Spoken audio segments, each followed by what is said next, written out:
Je m'appelle Lina et pendant très longtemps, j'ai été une fille très timide, une fille qui avait peur de parler devant les autres, même quand j'avais quelque chose d'important à dire dans mon cœur, car ma voix restait toujours bloquée dans ma gorge, comme si elle ne voulait jamais sortir. Quand j'étais petite, à l'école, je restais toujours au fond de la classe. Je ne levais jamais la main, même si je connaissais la réponse. Et quand la professeure me demandait de parler, mon visage devenait rouge, mes mains tremblaient, et mes mots sortaient très lentement, avec beaucoup de peur et de honte. Je me souviens que les autres élèves parlaient facilement. Ria y en participait, tandis que moi, je regardais seulement en silence, en pensant que je n'étais pas assez intéressante, pas assez intelligente, pas assez forte pour être comme eux. À la maison aussi, je parlais peu, même avec ma famille, car je pensais toujours que ce que je disais n'était pas important, que personne ne voulait vraiment écouter mes pensées, mes rêves, mes sentiments. Alors je gardais tout à l'intérieur de moi, comme un secret triste. Un jour, quand j'avais 16 ans, la professeure de français a demandé à chaque élève de faire une petite présentation devant la classe, juste 5 minutes pour parler de soi, de ses rêves et de son futur. Et quand j'ai entendu cela, mon cœur a commencé à battre très fort, car je savais que ce moment allait être très difficile pour moi. La nuit avant la présentation, je n'ai presque pas dormi. Je pensais sans arrêt à tous les regards sur moi, à tous les jugements, à toutes les erreurs que je pouvais faire, et plus je pensais, plus j'avais envie de disparaître, de ne pas aller à l'école le lendemain. Mais le lendemain, je suis quand même allée en classe, avec mon sac sur le dos, mes jambes lourdes, et mon esprit plein de peur, et quand ce fut mon tour de parler, je me suis levée lentement, comme si chaque pas était une montagne à traverser. Je regardais le sol, je n'osais pas regarder les autres. Ma voix était très faible, presque invisible. Et après 2 phrases, je me suis arrêtée, car je n'arrivais plus à continuer. Mes yeux se remplissaient de larmes, et toute la classe était silencieuse.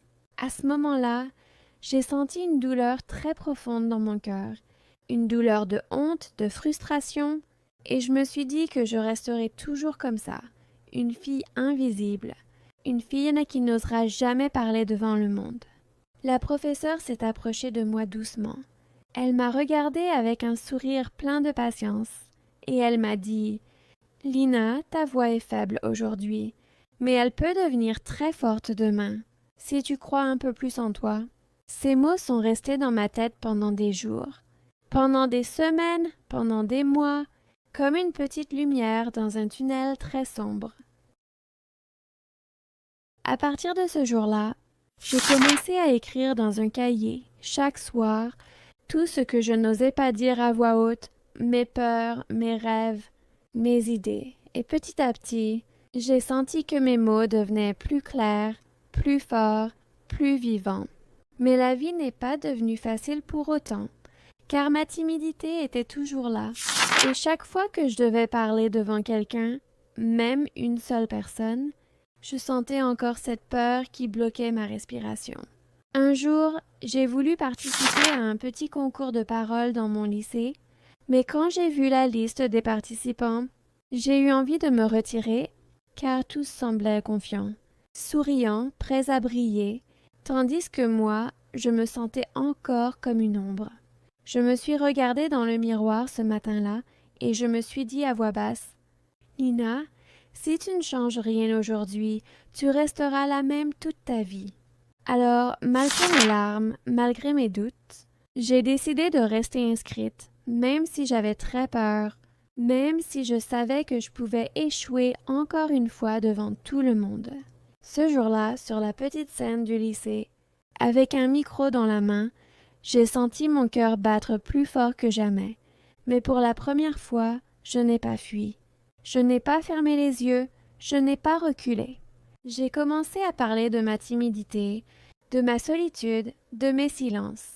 Et plus je parlais, plus je sentais que ma voix devenait stable, que mes mots touchaient quelque chose chez les autres. Et quand j'ai fini, La salle était restée silencieuse quelques secondes. Puis les applaudissements ont commencé. Ce n'était pas une grande victoire, ce n'était pas encore la célébrité, ni le succès, mais pour moi, c'était le début d'un long chemin, un chemin très difficile, plein de douleurs, de chutes, de moments tristes, mais aussi plein d'espoir, de lumière et de rêves nouveaux. Et sans le savoir encore, cette fille timide, qui tremblait devant une classe, allait un jour devenir une femme qui parle devant des milliers de personnes. Une femme dont la voix allait toucher le monde entier. Après ce petit concours au lycée, beaucoup de personnes ont commencé à me regarder différemment, comme si j'étais devenue un peu plus visible, un peu plus intéressante. Et même si cela me faisait peur, au fond de moi, je sentais aussi une petite fierté que je n'avais jamais connue avant. Mais la vie aime toujours tester les cœurs fragiles, et très vite, j'ai compris que ce chemin ne serait pas simple, car ma famille traversait une période très difficile, surtout sur le plan financier, et l'argent manquait pour presque tout. Mon père a perdu son travail, ma mère faisait de petits emplois, et moi, je voyais chaque jour leur visage fatigué, leur silence lourd, leur regard plein d'inquiétude, et je me sentais coupable de rêver à une carrière, à une scène, à un micro, alors que nous n'avions même pas assez pour vivre tranquillement. Autour d'un dîner très simple, presque sans parler, mon père m'a dit d'une voix triste: « Lina, peut-être que tu dois arrêter de penser à parler devant les gens et chercher plutôt un petit travail pour aider la famille. » Ces mots ont touché mon cœur comme un couteau lent, car je comprenais sa douleur, mais en même temps, je sentais que mes rêves étaient en train de mourir doucement.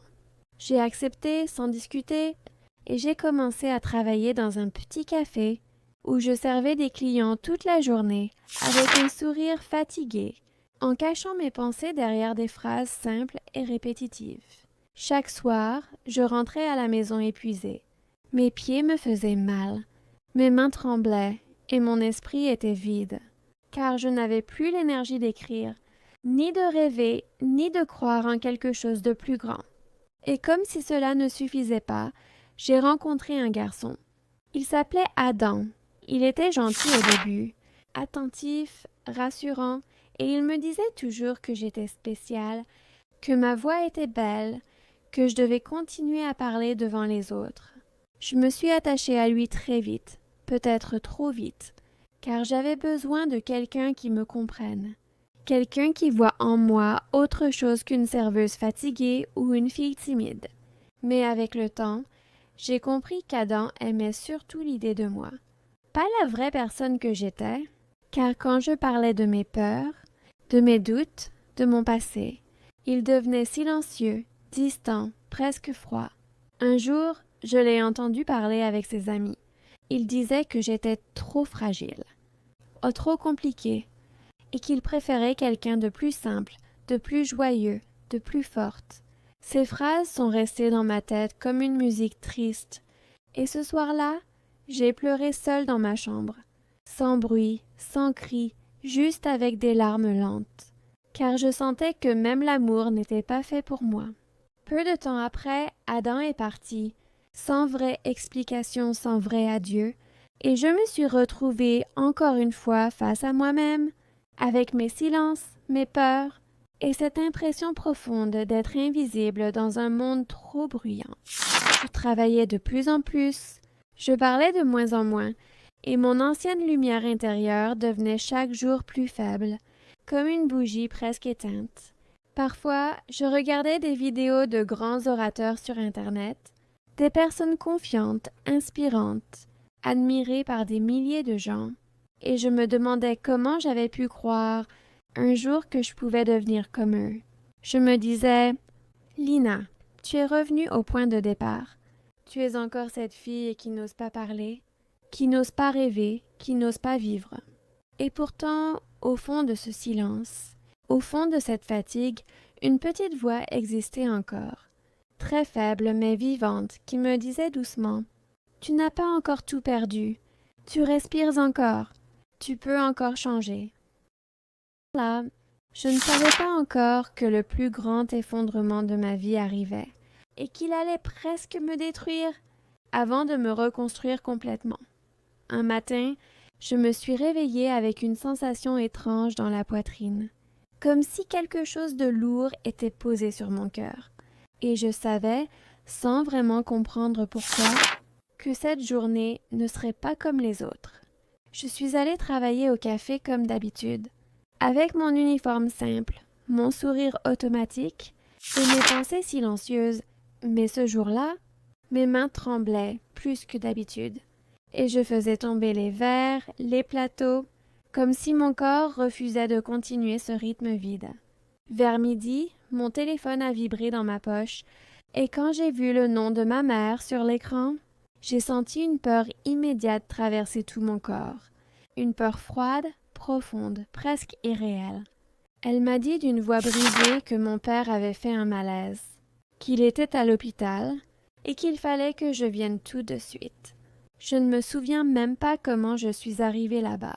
Je me souviens seulement des murs blancs, des odeurs de médicaments, du silence lourd dans la salle d'attente et du visage de ma mère, pâle, fatiguée, plein de larmes retenues.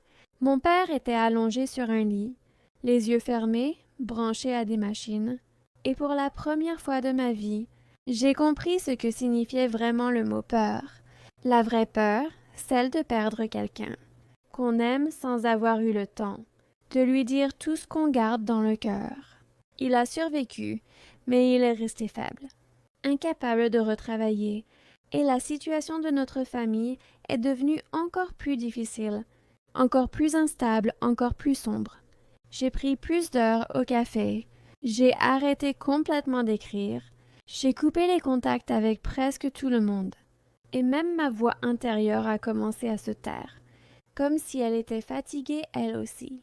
Chaque jour se ressemblait, travail, fatigue, silence, sommeil sans rêve, et je sentais que je devenais une personne vide, une version de moi sans couleur, sans avenir, sans désir. Un soir, après une journée très longue, je suis rentrée chez moi. J'ai regardé mon visage dans le miroir et je ne me reconnaissais plus. Mes yeux étaient ternes. Mon sourire avait disparu. Et je me suis demandé en pleurant, est-ce que c'est vraiment ça ma vie? Est-ce que je suis née seulement pour survivre et pas pour vivre? Je me suis assise sur mon lit et pour la première fois depuis longtemps, j'ai ouvert mon ancien cahier, celui où j'écrivais autrefois mes rêves, et en lisant mes propres mots, j'ai senti une douleur immense, mais aussi une nostalgie étrange, comme si je parlais à une autre personne, plus courageuse que moi. Et cette nuit-là, dans le silence total de ma chambre, j'ai pris une décision très difficile, mais très claire. Je ne voulais plus être une victime de mes peurs, de ma pauvreté, de mes blessures. Je ne savais pas encore comment, ni quand, ni avec quels moyens, mais je savais que je devais changer, sinon je disparaîtrais lentement, sans que personne ne s'en rende compte. Le lendemain, j'ai demandé un congé au café. J'ai emprunté un vieux ordinateur à une amie et j'ai commencé à regarder des vidéos de formation, de prise de parole, de développement personnel, même si au début je ne comprenais presque rien. Même si j'avais l'impression d'être très en retard par rapport aux autres.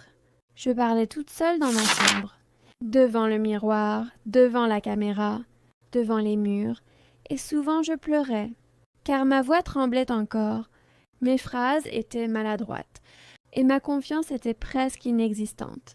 Mais chaque jour je répétais, encore et encore, même fatiguée, même triste, même sans motivation, car je sentais que si j'arrêtais, je retournerais dans ce vide profond.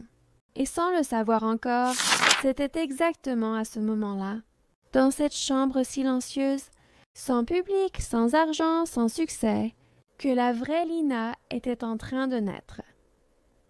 Pendant plusieurs semaines, je continuais à parler seule dans ma chambre, sans public, sans like, sans commentaires, juste moi, ma voix et mes peurs, et parfois je me sentais ridicule, comme si je jouais un rôle dans une pièce que personne ne regardait.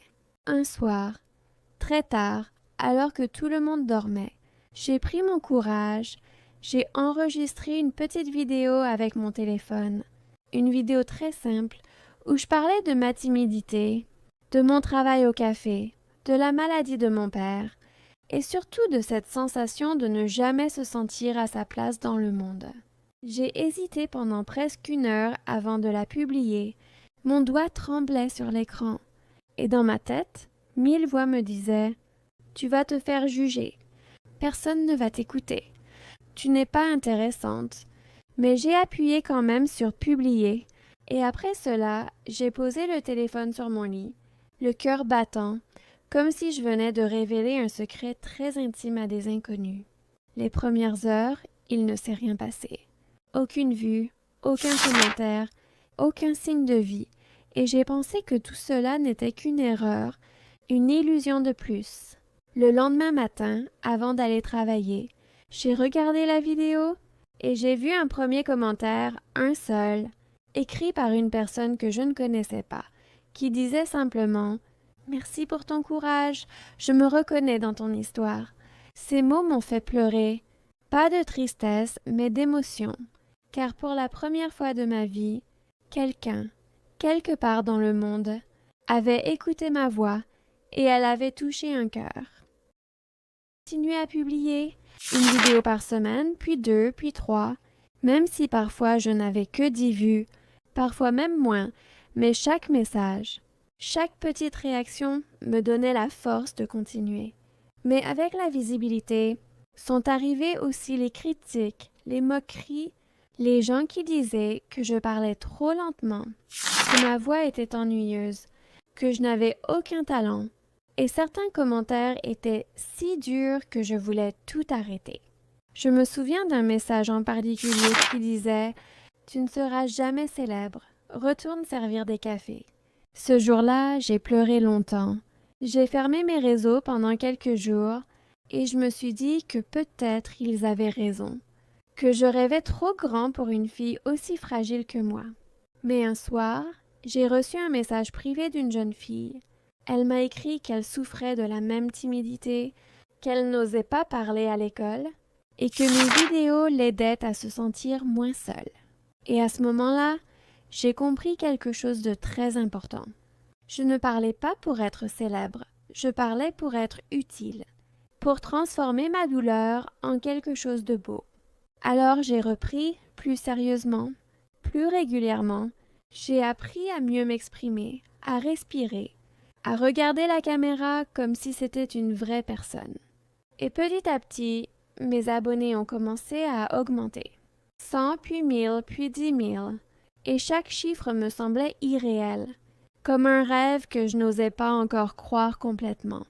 Je travaillais toujours au café, je rentrais fatiguée, mais cette fois, j'étais fatiguée avec un sens, avec un objectif, avec une lumière au bout de la journée.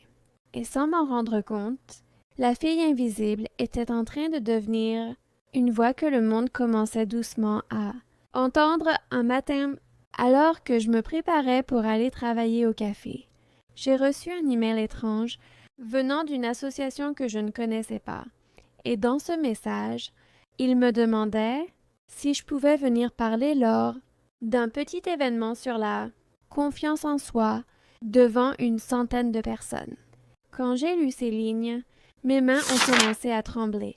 Mon cœur battait très fort. Et la première chose que j'ai pensée était « Ce n'est pas pour moi. Ils se sont trompés de personne. » Je n'avais jamais parlé devant autant de monde, jamais été invitée officiellement quelque part, jamais été payée pour parler, et cette idée me semblait trop grande, trop lourde pour mon ancienne vie. J'ai failli refuser. J'ai même écrit un message pour dire non, mais je ne l'ai pas envoyé, car une voix en moi me disait doucement « Si tu refuses aujourd'hui, tu refuseras toute ta vie. » Alors j'ai accepté. Le jour de l'événement, je suis arrivée très tôt. La salle était grande, les lumières fortes, les chaises bien alignées, et je me sentais très petite dans cet espace immense, comme une enfant perdue dans un monde d'adultes. Derrière la scène, je respirais lentement.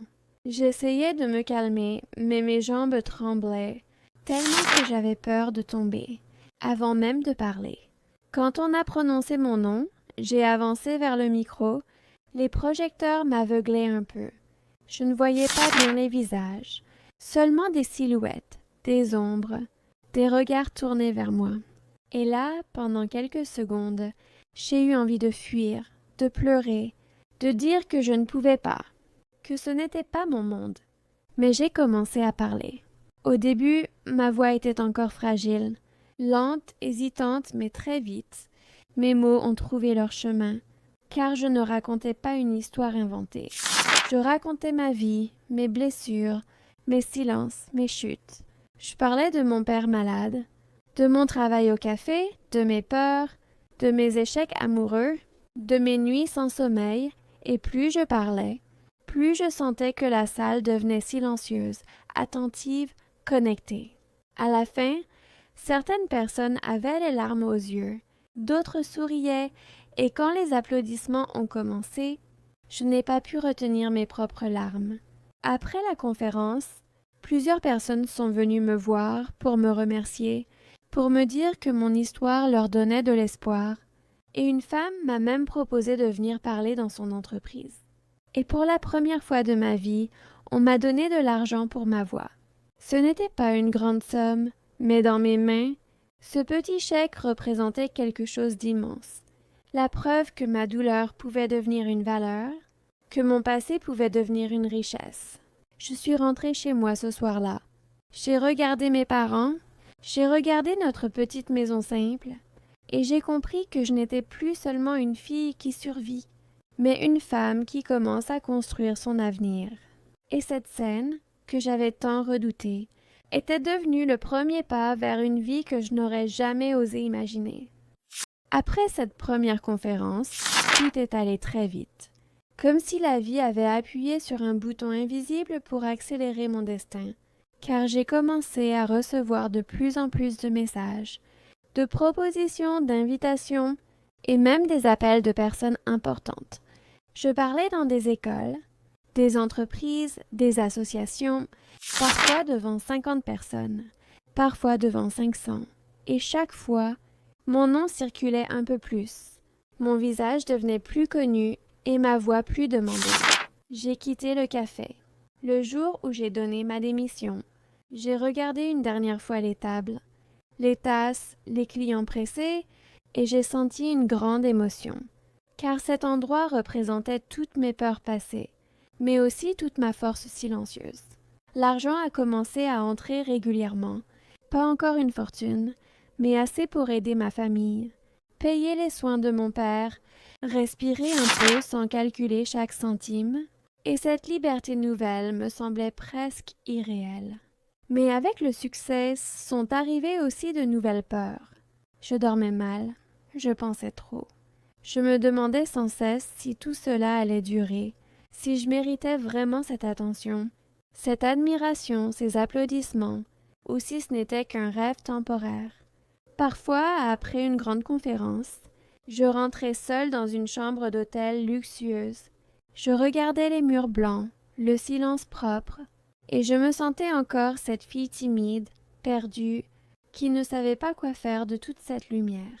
Je me demandais, est-ce que je suis en train de devenir quelqu'un d'autre?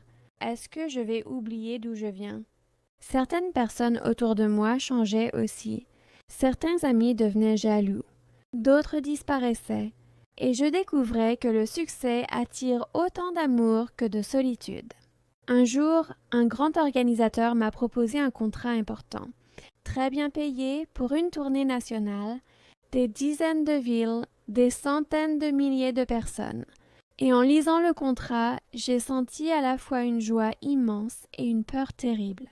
Car ce contrat signifiait quitter ma famille pendant longtemps, vivre constamment sur les routes, devenir vraiment une figure publique, sans retour possible vers l'ombre.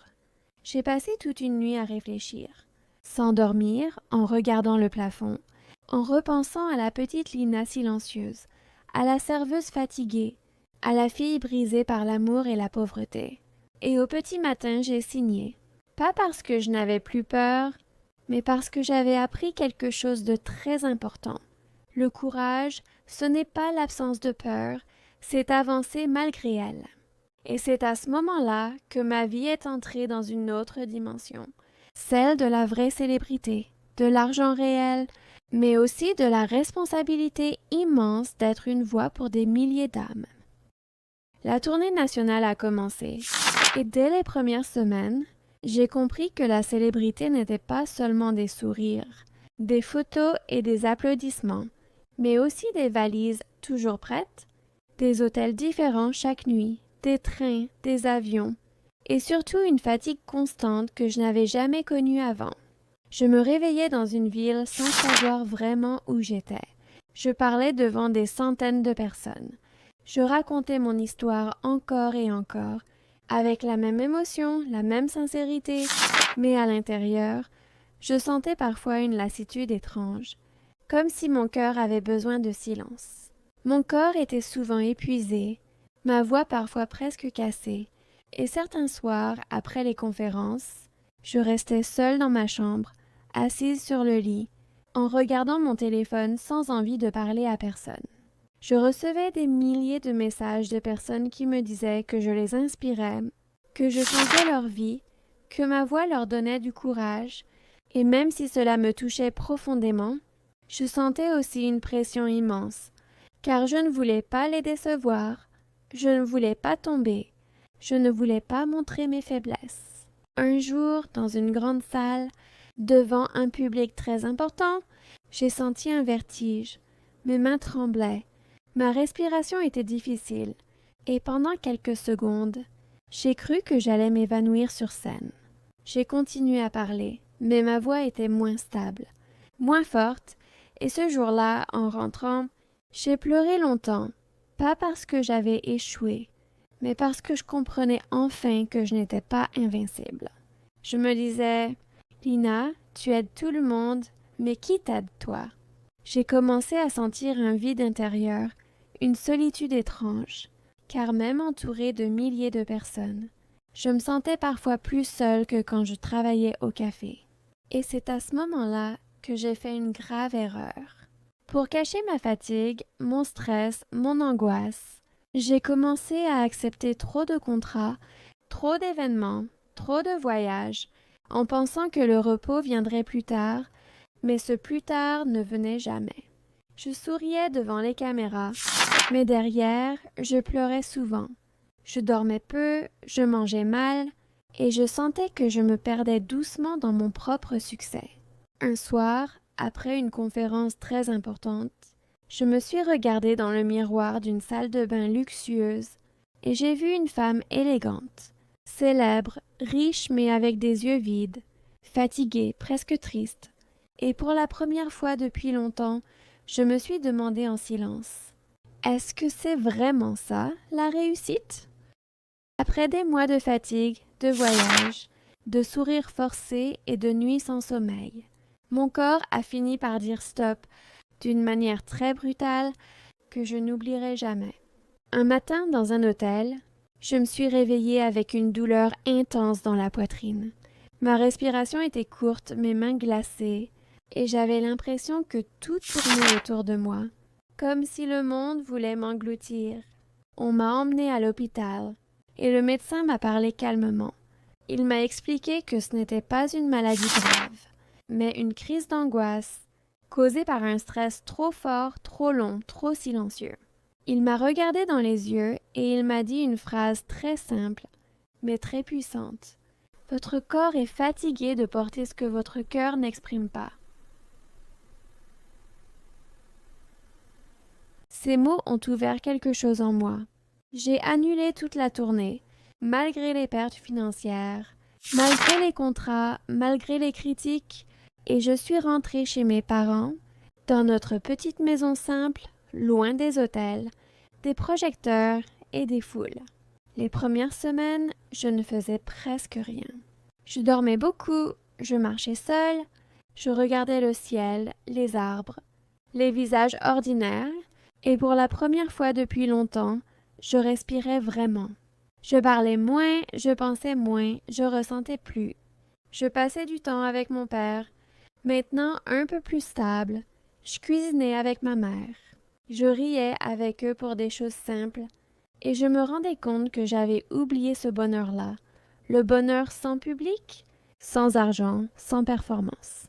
Un soir, assise dans ma chambre d'enfance, j'ai relu mes anciens cahiers, mes premiers textes, mes premiers rêves, et j'ai pleuré, pas de douleur, mais de reconnaissance, car j'avais compris que je n'avais jamais voulu être célèbre.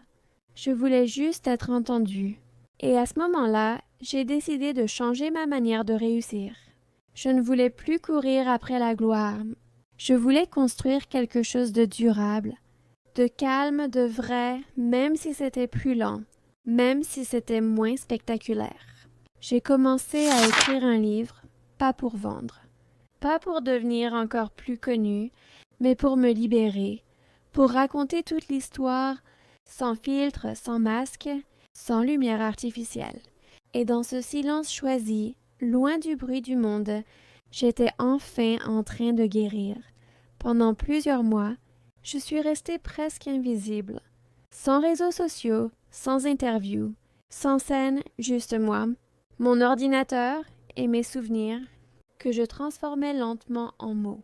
J'écrivais chaque matin avec une tasse de café, dans le silence de la maison, en racontant tout, ma timidité, ma pauvreté, mon père malade, mon amour perdu, mes débuts sur Internet, ma première scène, ma chute, ma crise d'angoisse, sans rien cacher. Quand j'ai terminé le manuscrit, j'avais peur de le publier, car ce livre n'était pas une histoire, c'était moi entièrement, avec mes faiblesses, mes larmes, mes erreurs, et je me demandais si le monde était prêt à lire une vérité aussi simple. Une petite maison d'édition a accepté mon livre, sans grande promotion, sans grand budget, juste avec confiance. Et quand il est sorti, je ne m'attendais à rien, car je voulais seulement qu'il touche quelques cœurs. Mais quelque chose de magique s'est produit. Les lecteurs ont commencé à partager des passages, des phrases, des émotions, et très vite, le livre est devenu viral, d'abord dans mon pays, puis dans d'autres langues, dans d'autres cultures, dans d'autres vies. Je recevais des lettres du monde entier. Des personnes me disaient que mon histoire leur avait sauvé la vie, leur avait donné du courage, leur avait appris à s'aimer malgré leurs blessures. Les ventes ont explosé, les traductions se sont multipliées, et pour la première fois de ma vie, j'ai gagné plus d'argent que je n'avais jamais imaginé, pas en courant après la gloire, mais en étant simplement moi-même. J'ai acheté une maison pour mes parents, j'ai payé toutes nos dettes, j'ai aidé des associations, j'ai créé des bourses pour des jeunes timides, pauvres, invisibles, comme je l'étais autrefois. Et surtout, j'ai compris une chose essentielle. Le vrai succès n'est pas de parler devant des milliers de personnes, mais de changer quelques vies en profondeur. Aujourd'hui, quand je monte sur scène, ce n'est plus pour prouver quelque chose. C'est pour partager, pour écouter, pour créer un espace où chacun peut être fragile sans honte. Je suis toujours un peu timide, toujours sensible, toujours humaine, mais maintenant, je sais que ma voix a une place dans ce monde. Et si je devais résumer toute ma vie en une seule phrase, je dirais simplement: je suis née dans le silence, j'ai grandi dans la douleur, mais j'ai appris à transformer mes peurs en lumière. Aujourd'hui, quand je regarde mon ancien miroir, celui de ma chambre d'enfance, je vois encore cette petite fille timide, silencieuse, fragile, mais je ne ressens plus de honte, seulement de la tendresse, car je sais maintenant que sans elle, je ne serais jamais devenue la femme que je suis. Je voyage toujours, je parle toujours devant des publics différents, dans des pays différents, avec des langues différentes, mais mon message reste toujours le même. La peur n'est pas un mur, c'est une porte. Je rencontre souvent des jeunes filles qui me ressemblent, qui me disent: « Lina, je suis timide comme toi, je n'ose pas parler, je me sens invisible. » Et je leur réponds toujours doucement: « Moi aussi, je me sentais invisible, mais j'ai appris que même une voix faible peut devenir forte, si elle est sincère. » Ma richesse aujourd'hui n'est pas seulement dans l'argent, les maisons, les voyages ou les contrats, mais surtout dans la paix intérieure que j'ai construite lentement, après tant de blessures, de chutes et de silence. J'ai compris que le vrai luxe, ce n'est pas d'être admiré, mais d'être libre. Libre de dire non, libre de me reposer, libre d'être imparfaite. Parfois, le soir, je m'assois seule avec un thé chaud, sans téléphone, sans caméra, sans public, et j'écoute simplement ma respiration, et je me dis en souriant, tu n'as plus besoin de prouver quoi que ce soit. Tu existes, et c'est déjà suffisant. Et si mon histoire peut laisser un message dans ce monde, ce serait celui-ci. Ne sous-estime jamais une personne silencieuse, car derrière le silence, il y a souvent un univers entier qui attend de naître. Si cette histoire a touché ton cœur, si tu t'es reconnu dans mes peurs, mes larmes ou mes rêves, alors n'oublie pas que toi aussi, tu peux transformer ta douleur en force. Abonne-toi à la chaîne, active la cloche et reste avec nous, car d'autres histoires t'attendent, des histoires de chute, de courage et surtout d'espoir. Car parfois, une seule histoire peut changer toute une vie.